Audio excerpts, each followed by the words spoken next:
for coming to this Worksighted Next event, Shedding Light on the Dark Web. My name is Rebecca Zagman. I'm on the inside sales team here at Worksighted. And of course, I was going to start off this little intro with a nice fishing joke, because of course we're talking a lot about fishing. I grew up in Alaska, actually, and so I did love to fish. So as we're talking about spearfishing and whaling, I thought, you know, that could be a nice way to start it off. But instead, not all fishing is bad. Oh, there we go. I don't want me to say that, but not all fishing is bad. So instead, I'd like to start off with just a little bit of my journey at Worksighted. So I don't have a technical background at all, so my very first day I asked what Cisco was. So that was my starting point. I had absolutely no idea. And so from there, I had a lot of people that came alongside me to being able to quote high-end desktops and laptops to now being able to pretty much recite the entire Cisco Meraki networking line from memory. So there's a really steep but quick learning curve. So very helpful for people along the way that became trusted advisors that could help guide my path towards from my infancy at Worksighted to now to where I'm at today.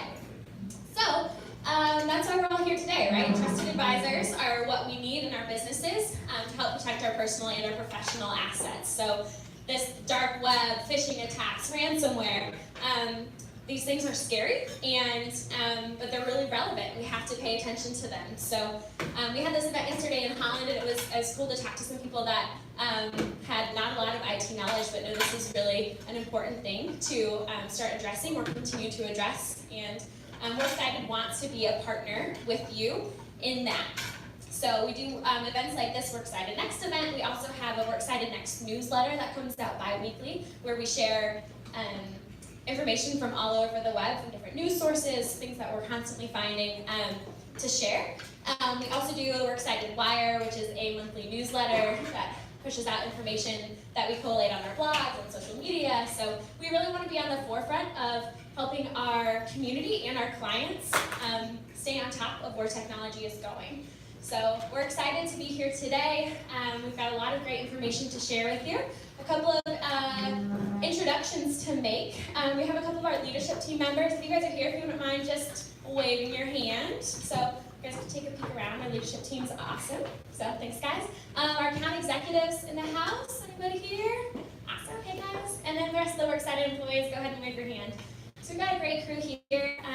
Make sure to take some time to introduce yourself. We'd love to hear more about you and who you are. A short little introduction to what we'll be doing here today. So we'll have our first presentation, Shedding Light on the Dark Web, by Mike Remick, who's our VCIO here. He does a lot of consulting specifically around developing our backup platform, and meets a lot with like high-level people and organizations to develop strategy. And then we also had Adam Devereaux, who's a senior engineer here at Worksighted as well, and he works with the sales team and a lot of our larger clients to, again, help in the strategy discussions, high-level things. So we also have Matt Maines, who will be leading out one of our breakout sessions. He's our West Side sales manager, and Matt Becker, another senior engineer back there in the corner. So thanks again for coming. We really appreciate your time. The Worksighted Next events, we're proud to keep this tradition going. We're focusing on education, focusing on content that's really helpful, and we're coming from the perspective of kind of IT practitioners. What are the threats that we're seeing in the real world? What are some of the concrete pieces of technology or strategies that you can put in place to help protect your own organizations?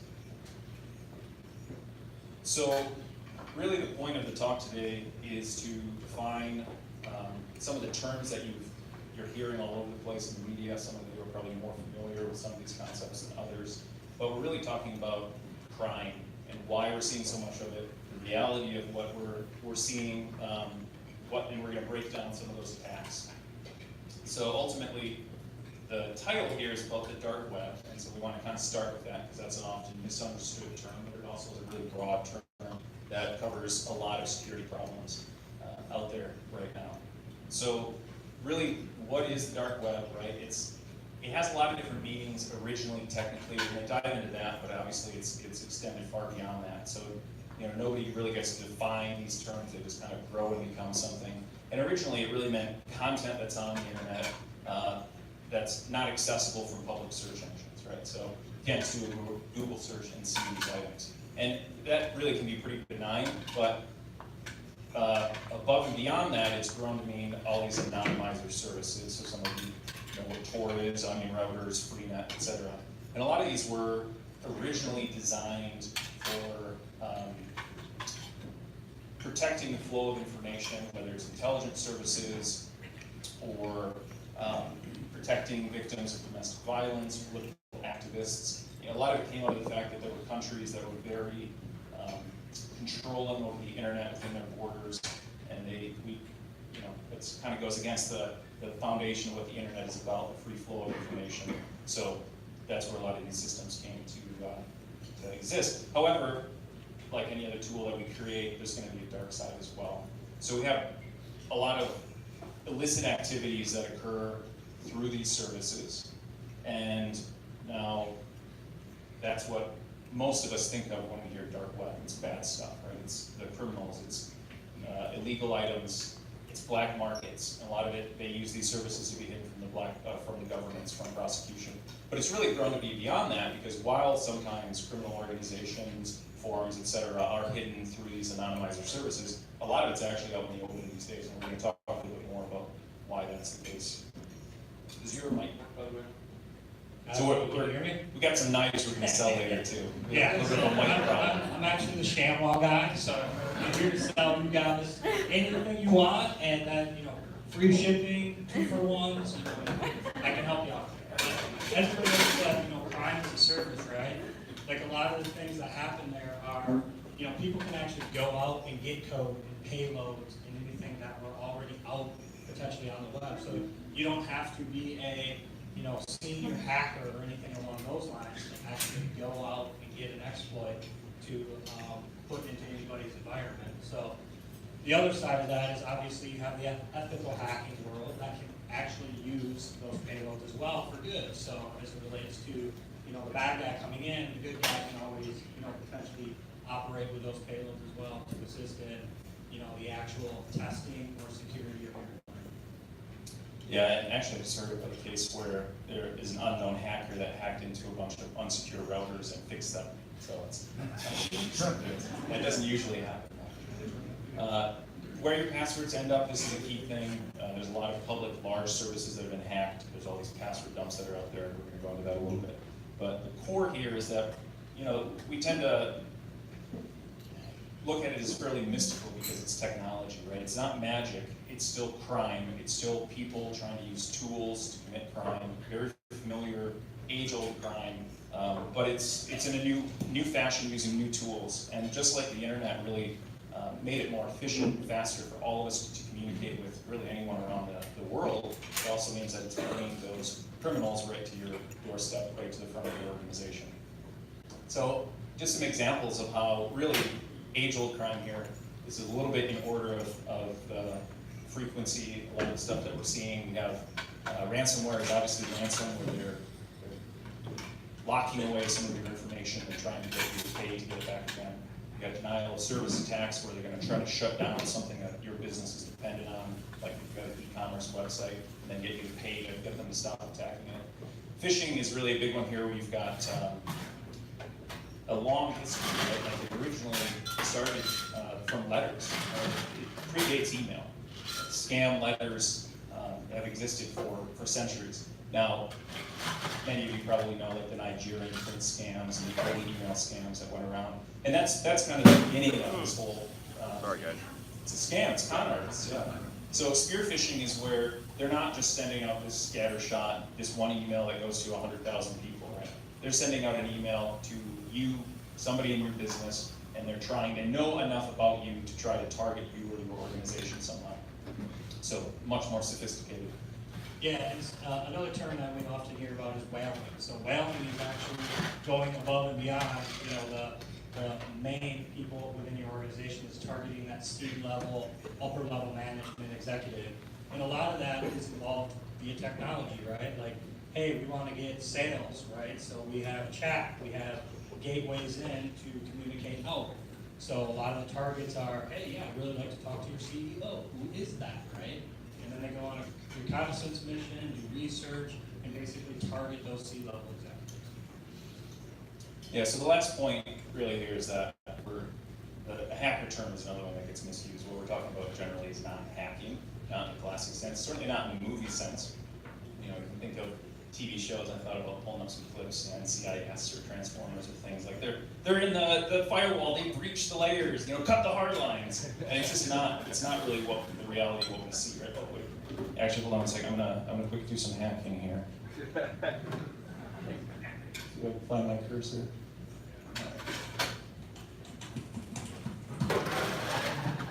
Oh, it didn't work. Sorry. All right, so. Again, hacking where they actually get into your system, yeah, there are cases you get viruses, you get malware packets, but that's not really the core of what we're talking about. It's really more of ways that they're able to attack you from externally without ever really being inside your network in many cases. So one key question or one kind of key point we need to talk about is why is there so much crime? And not to really get political about it, but the reality is that we do not have a case where all of the nation states of the world are aligned, our criminal prosecution is not aligned.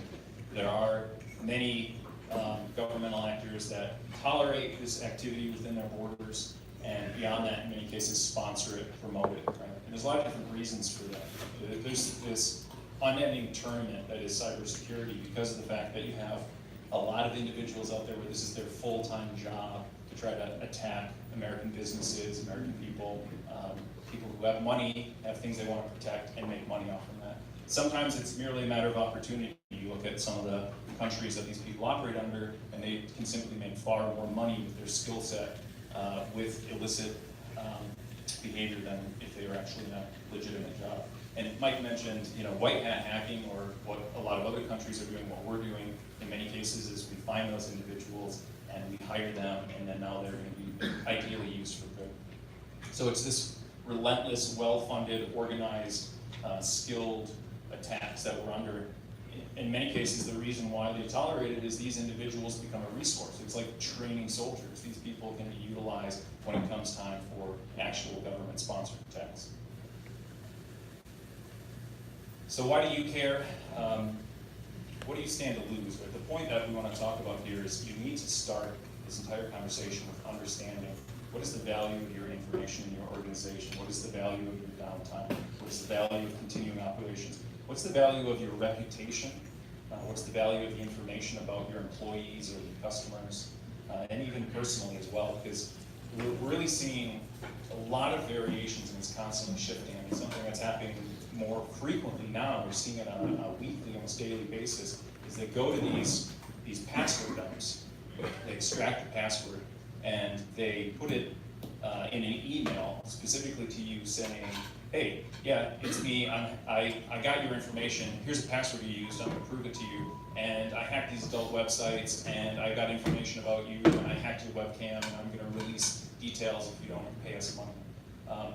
And the reality is none of that's true, other than the fact that they have a password that was linked to an email address that you're using, and they put that in the email to try to add some legitimacy to the whole thing. But those are concerning because as an organization, do you trust all of your users to go to IT or go to administration and report those things? Yeah, I think the big thing here is, obviously mitigating your risk, right? As a company, you want to mitigate your risks.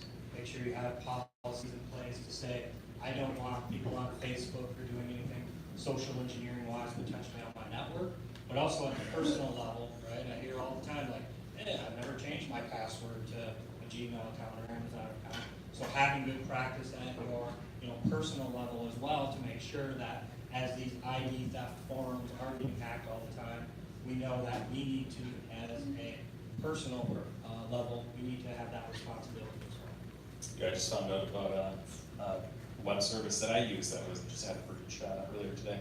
So it happens. A little bit of the statistics and the reality is there's lots of different stats out there, but what we really want you to take away is understanding that this is really huge, and this is happening daily to almost everyone. Right? That it's billions of dollars in revenue by all reputable sources that these attackers are getting, and potentially hundreds of billions or more in damages that are being caused on a yearly basis. The other thing that we see pretty consistently from statistics is when you have a real successful attack against you, it's extremely costly to get back up and running, and oftentimes it's extremely costly to your reputation and business. In many cases, those businesses go out of business, are acquired, have major problems. The other thing is that the majority of malware is from email, and it can be a long time between when something occurs and it's actually detected. Yeah, if you look at 92% of malware is delivered via email, you know, your first line of defense is your employees. It is you as taking responsibility over that. So having awareness training and knowing what to look for can obviously significantly reduce potentially you and getting malware on your system. So we have a problem, which is that there is a sliding scale of security and convenience. So this is not just about computers. This is true in your personal life. Right? We didn't lock our houses, we didn't lock our cars. Things would be easier, but we do lock those depending on where you live, because of the reality of the world we live in. And in some cases, it may make sense for you to put bars on your window and have 4 locks on the door. It makes it all the more inconvenient for you to get in and out, but it may be appropriate for you. You know, we're in a situation now where we've often been pretty lax with where information lives, especially in the small, medium business world. And it's a little bit like if we didn't have passwords on our computer. I mean, how much more convenient would that be? You just fire it up, you're in, right? And so some of what we're talking about here is almost convincing people to go to putting passwords on your computer. Everybody would complain. There is a convenience and security scale, and you have to find the right point, given the threats that are out there for your organization. And really, what we're going to talk about here is examples of attacks and why there are some things that you should consider at this point in time. You got to consider if it's super convenient, easy, fast for you and your users to access your business information. It's also convenient, fast, and easy for hackers or attackers to get to your information as well. And there really is no perfect security. You know, you need to find what is appropriate based on the value of what you need to protect. If you had millions of dollars worth of paintings in your home, you need to have insurance to cover that. If you had $35 flea market, you know, paintings on the wall, then obviously you would be spending thousands of dollars a month on insurance. Yeah, so this is, you know, generally the consensus of how they get your password, right? The dictionary, commonly used passwords. You can go out to the web today and list out the top 125 commonly used passwords. That's where a lot of these hackers are going to start, right? They're just going to start making that password list. Phishing, as we're talking about, getting into your guys' employees and ultimately just trying to spoof them to give those credentials. Social engineering is huge now, right? We all have LinkedIn, Facebook, all those things that potentially they can ping you on any of those platforms to start a communication line and ultimately know who you are, right? So as we start putting our family members down and our dogs' names and all these things, we typically, say like, okay, I'm going to use my son's name and the year he was born, right? Those people know that information, so it's important not to kind of use those as commonly used passwords. Keyloggers, obviously a little less common, but ultimately getting on your guys' systems and ultimately figuring out what those passwords are on entry. And then brute force attacks, which obviously infiltration into your code. So we're going to watch a video here. Some of you may have seen this already, but really the idea here is it really is a good encapsulation of what we're trying to set. And as a tone, and sometimes video does a really good job.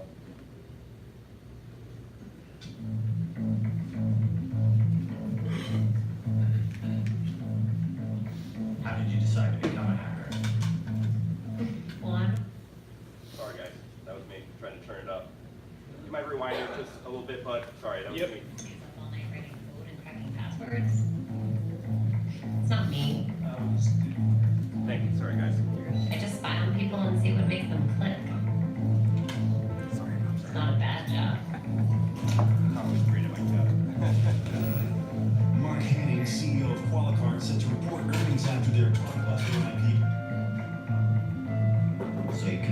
a job? I put a lot of work into this. I'm not lazy. It takes research to figure out the key players, learn all about them, their families, their friends, what they care about. You have to understand the company's organization. I get a lot of my information from the sales department because they're always so quick and eager. They're hungry. People trust too easily. They don't look at the details. I do.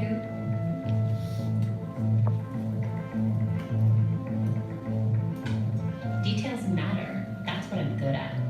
It has to look completely believable. It has to look familiar. This is where research is important. It's not some generic piece of spam.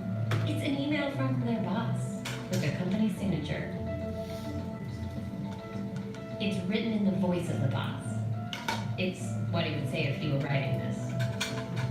What about the malware itself? How does that work? Somebody else out there already wrote all the code that does the actual attack. I'm just using it in the attachment. My skill is in my ability to get a bunch of people to click on that attachment. I always wonder what it's like when the whole thing unfolds on their end, when the panic sets in. Leave your message after the beep. Hey, this is Rashid in finance. Call me as soon as you get this from my laptop. Okay, are you on the way to the office?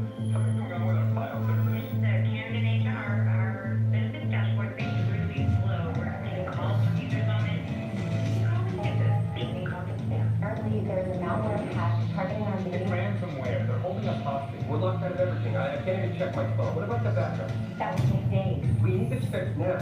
Hey, we don't have a choice. We're reporting earnings in 2 hours. But how do you know that they'll... Hey, put every single person on getting us back up and running. That's the only priority now. Okay, it's done. I have the decrypt key.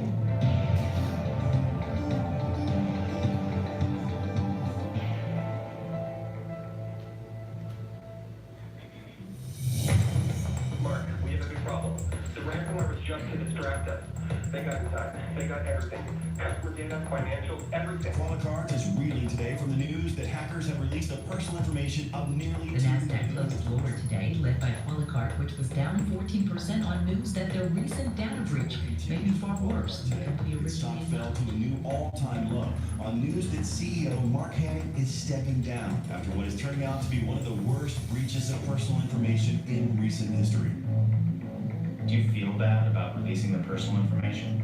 All the financials? All the money that was lost? All I did was get the files. I'm not the one that decided to release them. I'm not the one that shorted the stock. Somebody else had their reasons for that. It's above my pay grade. I was paid to do a job, and I did it well. And that's what's expected of anyone, isn't it? Anyway, markets bounce back.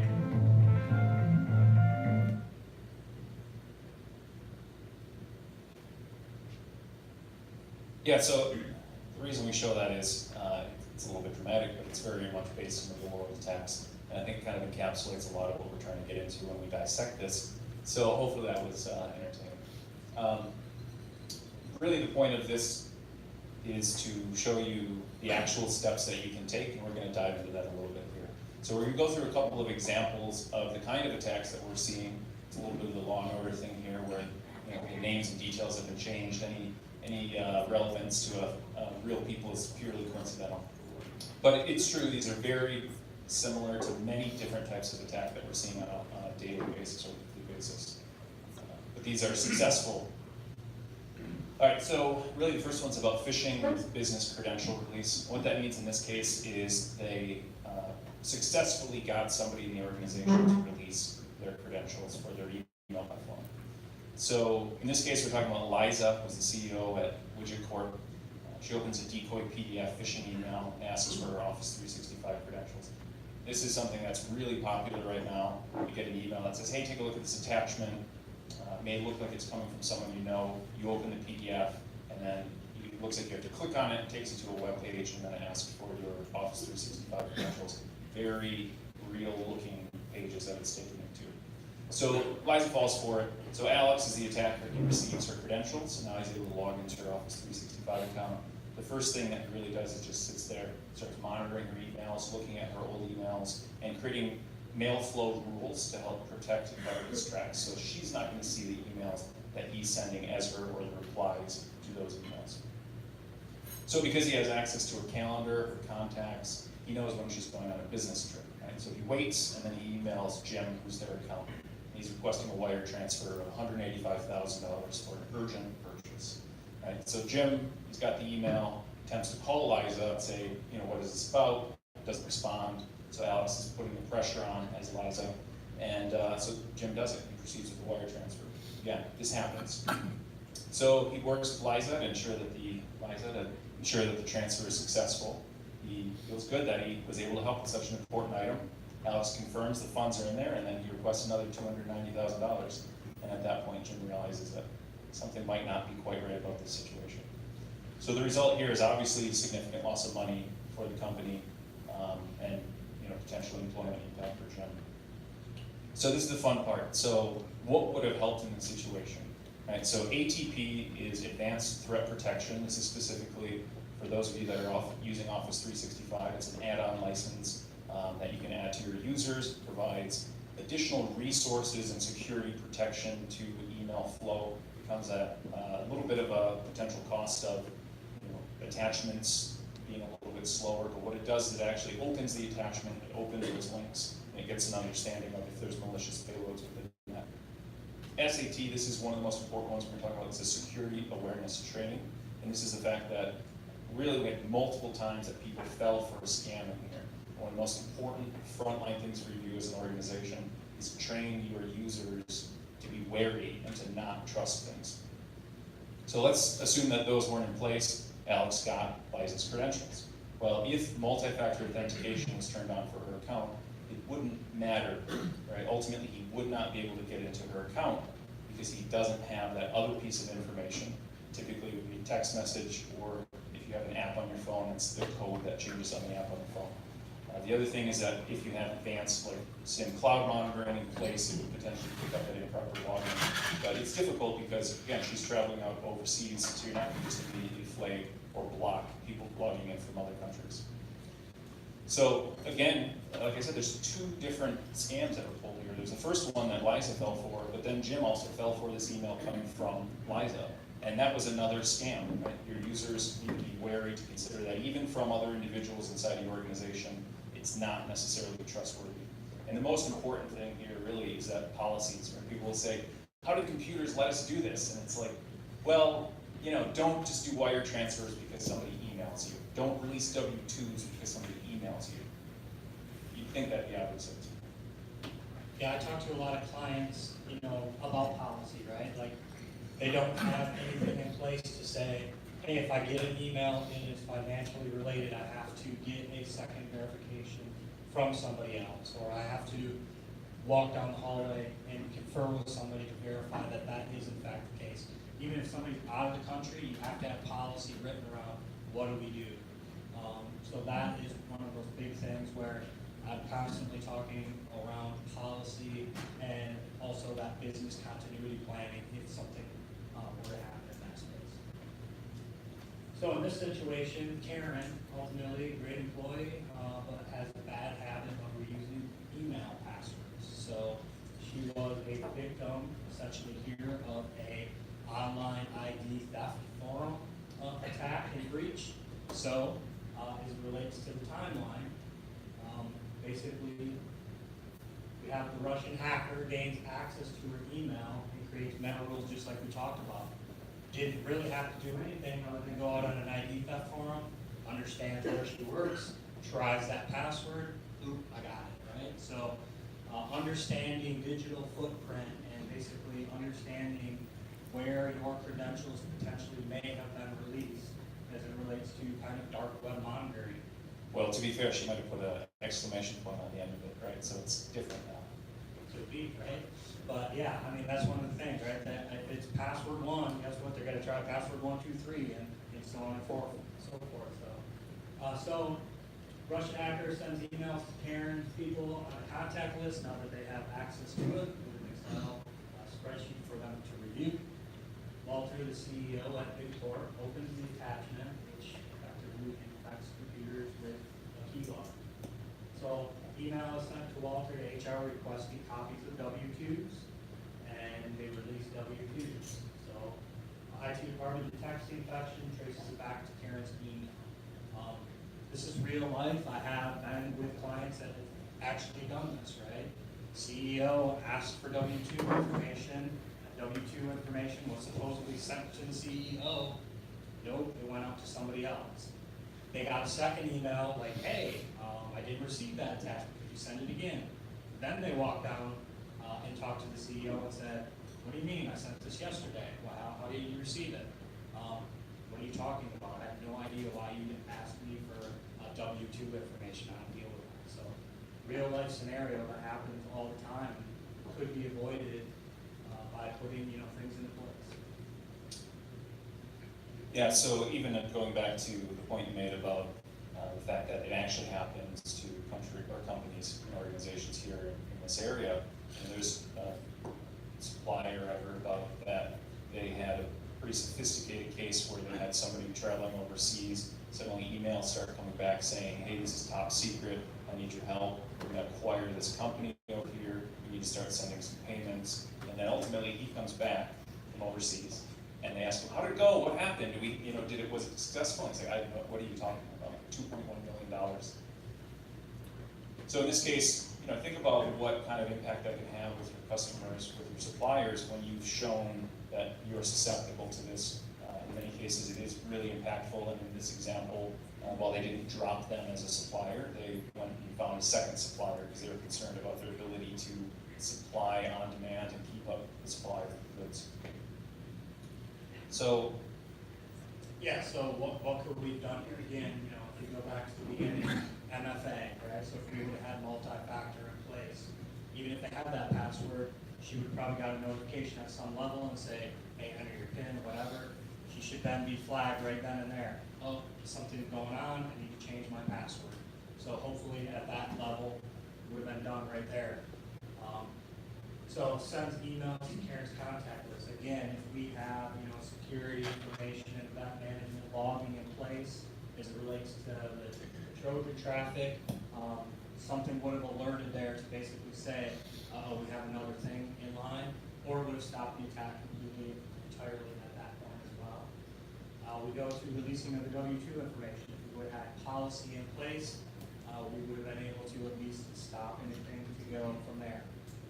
And then again, detection-wise, if we would have had SIM sock in place, we would have been able to attack a lot earlier on in the process. yeah, so one other quick one I'm going to run through is kind of a worst case, and this is a reminder while all these different pieces of technology can help protect you, the attacks are constantly shifting and changing.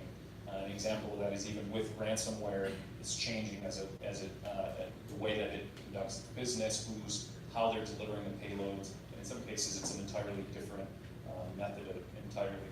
So at the end of the day, you need to have final insurance policies, which is when the really bad things happen, how do we recover from this? And it extends beyond just information and IT, but how does your organization continue to operate and run when disasters happen? So in this scenario, right, Julie, who's just a person in billing at a cardiology office, she receives an email with an attachment which purports to be this encrypted email. Right? And if you've ever received encrypted email, oftentimes it has an attachment you download, and it looks weird and sketchy as it is anyway, to be honest. So she opens the document, it's pretty sophisticated looking, it's kind of an example. You just glance at it and, oh, I gotta click enable content, and the next thing you know, she's got a virus on her.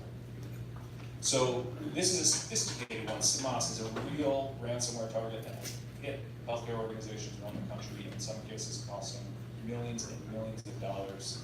In some cases, the organizations actually paid the ransom to get back up and running again. So they wait till the weekend, they wait till a perfect time. This we say 2 days, this could be months, absolutely months. They try to deploy the software, they try to use internal exploits, they try to use unpatched servers and devices to try to gain elevated access. They get into the servers, they also get in and get access to the backups that are online. Again, this is very real. So Monday, staff can't get into the computers, can't use their software, they don't know who's going to show up, they can't get to the schedule. They alert the IT department, computers are down, servers are down. It's an OS moment here, basically. They go in and they find out that not only are we encrypted all the data drives on the server, but the online backups, the daily backups, they're gone, completely gone.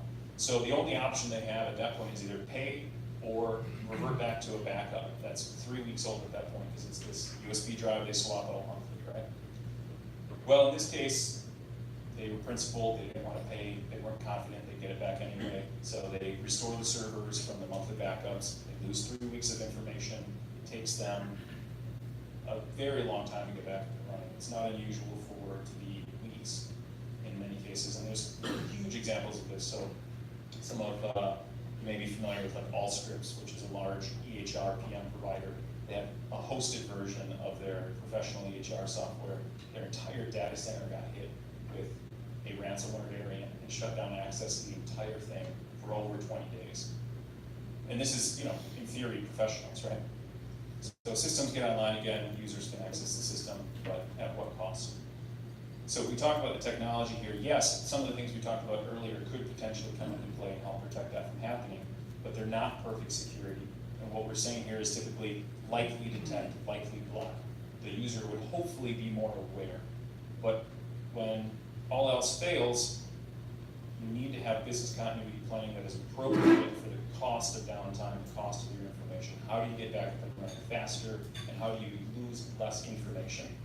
And in this case, if we had a backup platform, a disaster recovery platform that gave us the ability to have air-gapped or platform-gapped backups that are not accessible by attackers from within the server system, right? There's layered security there is kind of the concept. Then, yes, we'd still be down. Yes, there'd still be an impact, but we could be back up and running within a day or two rather than weeks, and we could lose maybe a day's worth of information if that. So, disaster planning, business continuity planning saves the day. So again, a little preview or a little review, of what we're talking about here, and you'll notice that kind of harping on the same things over and over again. Training, one of the most important things to do. Yeah, layered security approach, obviously, we talk about it all the time. Your front door, your employees is the most important place to put that emphasis on. If you can stop it at the employee level, all the technology in the world doesn't really matter if you have your employees trained and understand what's going on. At the business continuity level, obviously you're near my heart as a consultant because I talk to so many people that have no planning in place. As it relates to Michigan, and you think about, hey, I might have a snow day. People don't even know what to do potentially if they're going to shut their doors because they can't get there in the middle of winter. So, if we have customers, we have clients, how long could we potentially be down in that case? That all relates to business continuity planning. It doesn't have to be, the end-all be-all scenarios like we're kind of talking about here. It's as simple as, I can't get to my front door today, what are we gonna do, and who's responsible for saying what is a disaster, and having some sort of contact log sheet on who do we need to contact, when, and having all those pieces in place. Yeah, that really ties back to what we talked about at the beginning, which is how do you develop a security strategy? How do you build a plan to protect yourself? We need to know what information do we have, what processes do we need to protect, where are our vulnerabilities? And in some cases, it might not be about the technology. I've kind of run through this with clients where they realize that ultimately the weakness is a bottleneck where we have a single machine performing a function on the shop floor, right? There's one panel saw or something, and if that has problems, whether it's on the technology side or the actual machine side, that could have huge impacts that are well worth the investment into additional pieces of equipment. I'm sure you guys have kind of gone through this in whether it's personnel and positions and having some sort of extra coverage, but it's very important to understand that this applies to the computers as well. And like I said, in some cases we've been a little lax, right, where we have just jumped into these systems that make everything more convenient, that make it so that job number one is let's just get access. Now we have to ask ourselves, are we really as secure as we need to be? And the final is all of the above, always business continuity. And some of these things aren't necessarily appropriate for everyone, or the way that you implement it matters. And going back to MFA, it's really important to note that this stuff can be inconvenient, and there's strategies that you can employ to make sure that it's successful. You need to have political will within your organization to make these changes. Your users need to understand, why are we making this change? And you may want to start off with maybe a pilot group, see how it's implementing, build the awareness, and then develop new strategies to roll it out to other users as well. In some cases, so the organization we're working with now is going to a zero trust policy in regards to email. So when it moved to Office 365, everyone get their email from everywhere, awesome. No, actually, they decided that's not what they want. They're going to implement MFA in a way that they can basically, all users have no access to email or anything on Office 365 unless they're inside the buildings, and then you have a select group of authorized users who then can access from outside, and that's called conditional access. So, what to do if you're attacked? Yeah, so obviously again, harping on what to do before an attack. Security awareness training, can't emphasize that enough. MFA, dark web monitoring. I think it's important to know what your digital footprint is and potentially where you may have been breached. You may not even know you were part of an ID theft forum, right? So just understanding how that works and having alerting around that. So if something was to be found online, it can be flagged as PII information potentially.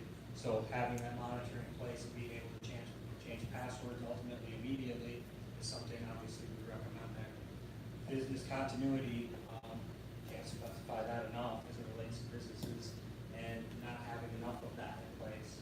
And along with the planning, obviously an incident response plan. What happens if I did get breached? What happens if I can't get to my front door? How do we basically handle anything as far as incident response? Policies, again, there were several instances there. If we would have just had a policy in place, it would have prevented ultimately all these breaches. And again, it goes back to the human element. Security awareness training, response planning, policies, a lot of it has to do with the human element. So if we can involve our employees and engage them at that level, we obviously have, that first line of defense. Insurance, I bring this up, obviously the big thing nowadays is cybersecurity insurance. I think it's important to have, those top 4 pieces in place before you even start really kind of talking about cybersecurity insurance in a lot of cases. Deal with clients all the time that have applied for it, can't potentially even get it, or the cost is so high because there aren't any policies, there is no planning in place. Well, and something else to know about policies is it's not just a matter of, we have these policies so everybody follows them. In many cases, as you know, not everyone will follow policies all the time. So a lot of times it's when an incident does happen, insurance is called and everything else, it's about liabilities, there might be lawsuits, there might be settlements. Having those policies in place can help protect you as an organization. Right? If you don't have that policy in place, then you can't say, well, they broke policy, this isn't normal, and it can become a huge, huge factor. And having digital copies and paper copies, right? If you can't get to a system, ultimately you have to have a paper copy in place to say, hey, this is what my policy looks like, and people have access to that information. So after attack, obviously, seek legal counsel, follow your response plan, right? That's your first line of defense. In some cases, you are going to have to engage law enforcement, state, local, FBI, all those parties may be involved. As it relates to, legal counsel, they're going to probably tell you, you need to notify these certain parties, and they're going to help you from a PR perspective with that case.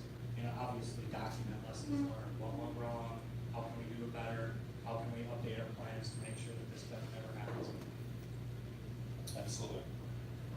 So just to recap, what is technology, what is the items that we discussed, and there are different cybersecurity frameworks or security frameworks that are out there. NIST is a governmental organization in regards to technology that has a framework that really is quite useful, and it kind of breaks down the different approaches and where they fall in different buckets, right? Identify upfront, identify what you need to protect, how you're going to protect it, then you implement that plan, and these are some of the ways that you can implement that. It's far more than just what we're talking about here. Then detection, this example of SIMSOC, Security Operations Center, it's a service that's constantly kind of reviewing logs and things that are going on inside your environment and hopefully correlate that to known attacks or attack behaviors. There's a lot more to detect as well that a lot of us are already doing, things like having antivirus on your computers. So recover is really about when it hits the fan, business continuity planning, disaster recovery planning, incident response plans.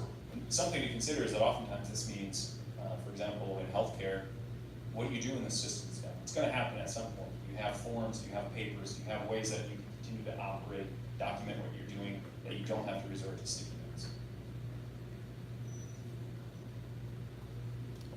So we're going to go split to breakout tables. So the idea here is that if you have questions about the different kind of buckets, the different areas that we talked about, then it gives you an opportunity to have more FaceTime one-on-one. I have a ton of room here, but it's essentially broken out in 4 different locations. And Becca also has a few other things that she needs to cover before that happens. Awesome, well thanks guys, let's give it up for them. Obviously that's just dipping our toe in the water that we could talk about this for hours, especially with these guys. I couldn't talk about it for hours. You get very bored. But yeah, we've got some breakout sessions. We've got about only 15 minutes left for those. We want to make sure to get you out of here on time. But right here is going to be advanced threat protection and multi-factor authentication. So that's going to be kind of in this corner. Over there is going to be SIM and SOC. At the back, we've got, let's see, monitoring, user training, and assessments. And over here in the corner is going to be backup and disaster recovery. So again, this is when you can come and ask these experts questions that specifically relate to your companies and your businesses.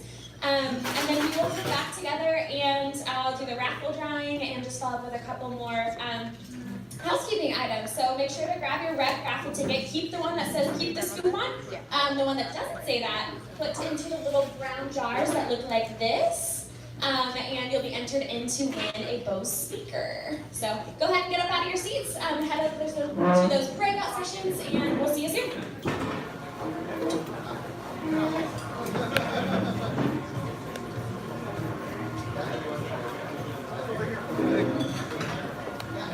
It's good. I did a good job. Yeah. A lot of what I know, but right. Yeah. But it was good. Good. Yeah, I like some of these screens. I took pictures. Oh, nice. Oh, I'm sorry. I'm doing a presentation next week. So. Oh, great. Yeah. Well, no, 2 weeks. Okay.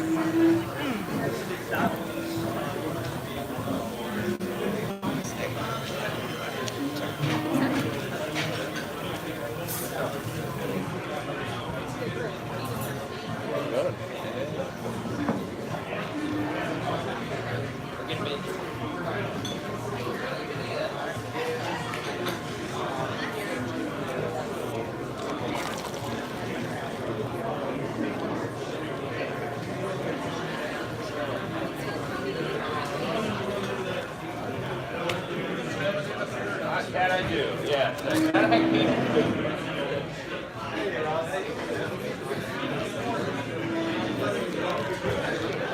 Thanks for having me. Thank you.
I just like it.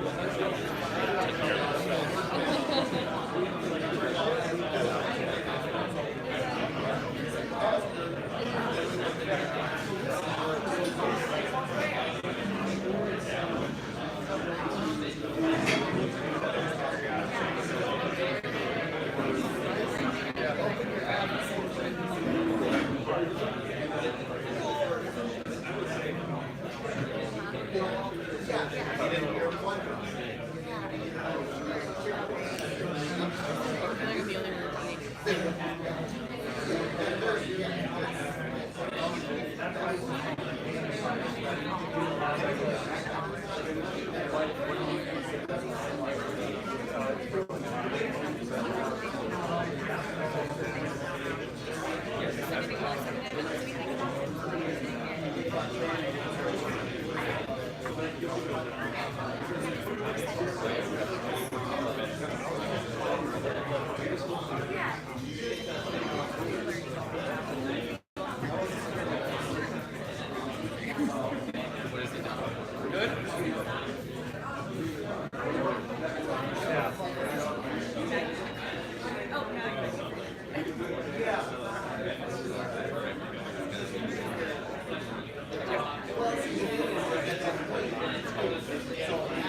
Yeah, I thought it was going to be a lot more.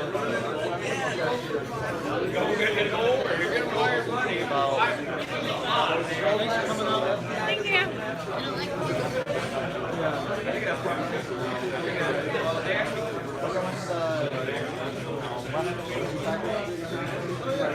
How was that? Yeah.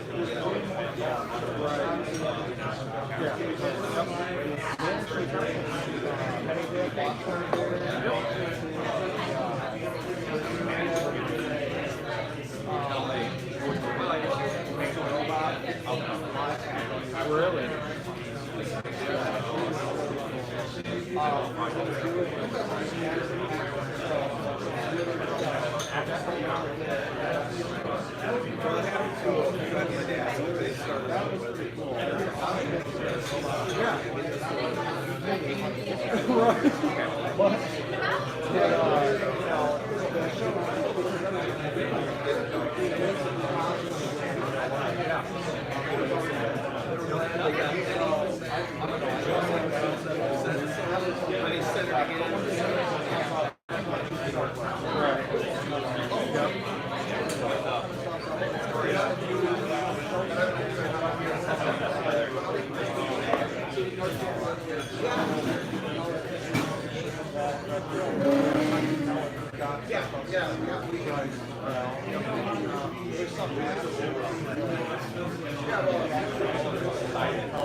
Okay, everyone, we're gonna ask that you find your seats here in just a minute. We're gonna wrap you up and get you out here on time.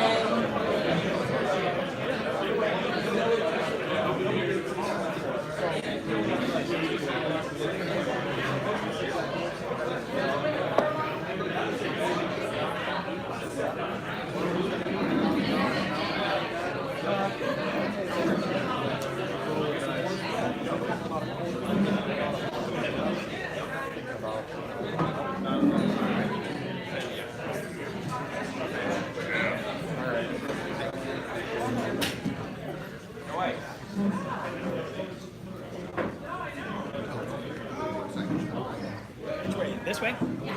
Oh, you're going that way. I got right in your way. No, Great. Do we have all of the raffle tickets in? Raffle tickets. Awesome. Well, thanks everyone for coming today. We're excited next event. Yeah, we hope you learned something. Just kind of interested.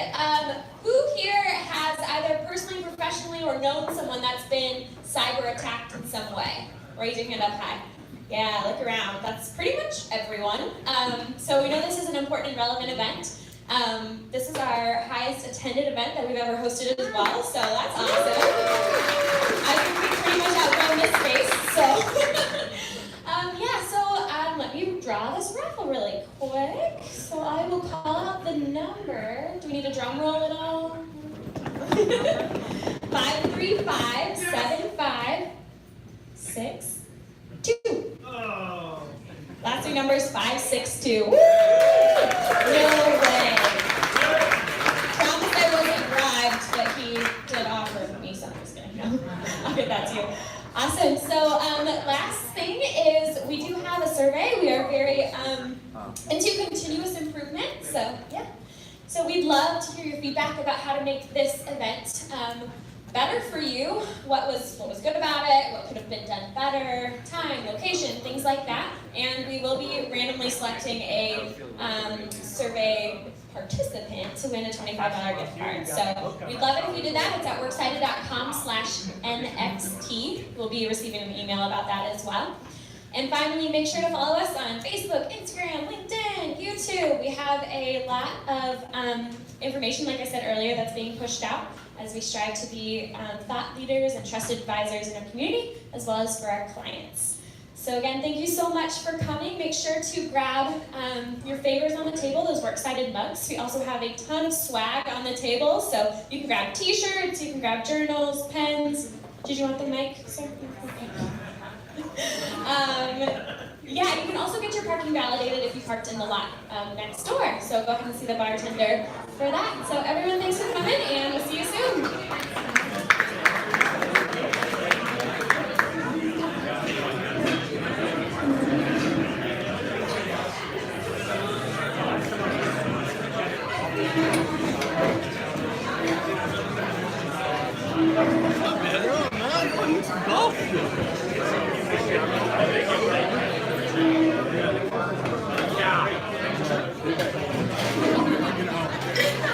So I didn't realize this either. So you're good to go. You know the so you know that family? Yeah.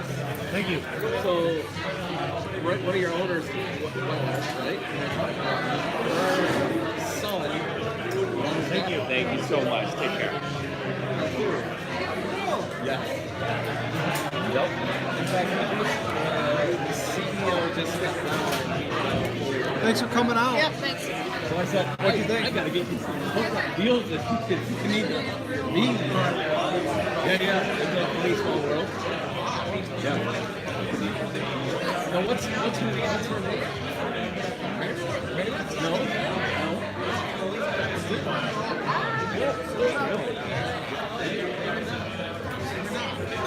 But it's kind of unless it's four partners, four brothers.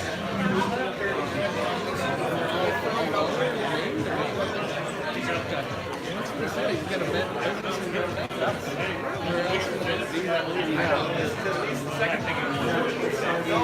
So his name is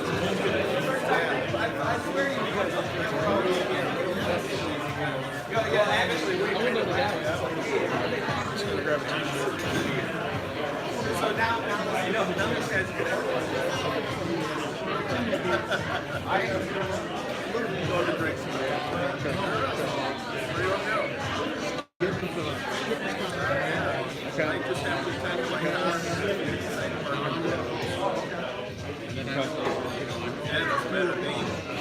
Or maybe it's still in the family, but it's family there. I'm sure that's how I said, well, I already looked at it with you at some point. I was like, let's get this to be a deal. I know some should not come to names from it. Like, out of that disaster, out of a disaster, you got light. You know, it's kind of weird. I know. And I heard he made things about that was still to me goes down as one of my worst customers. Oh yeah.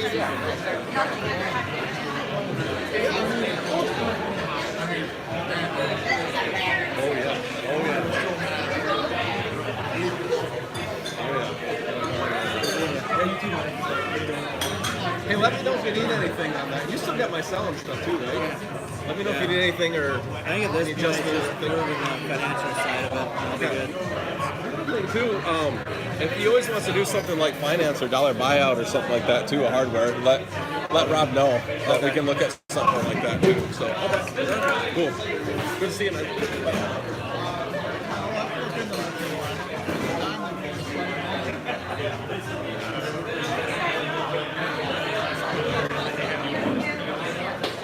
I know. Unfortunately, sometimes it takes incidents to shed light, but even that we were able to recover from. You know what I mean?